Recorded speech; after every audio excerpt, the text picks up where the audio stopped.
బాసర చోరీ కేసులో విచారణ వేగవంతం చేశారు పోలీసులు. నలుగురు అనుమానితుల్ని అదుపులోకి తీసుకుని విచారిస్తున్నారు.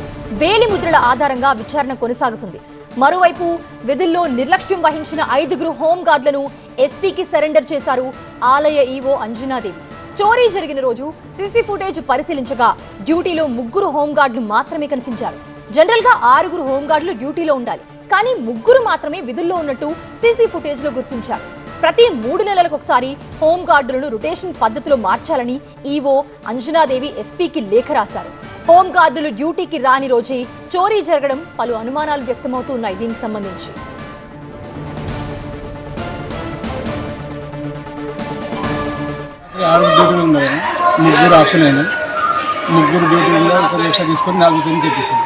అంటే రోజు ఎందరు ఉండాలా దీనికి డ్యూటీ? 4-5 ఉంటారు రోజు. డైలీ 2-3 ఆప్షన్ ఉంటారు నైట్ డ్యూటీలో. రాత్రి 6 డ్యూటీలు ఉన్నారు.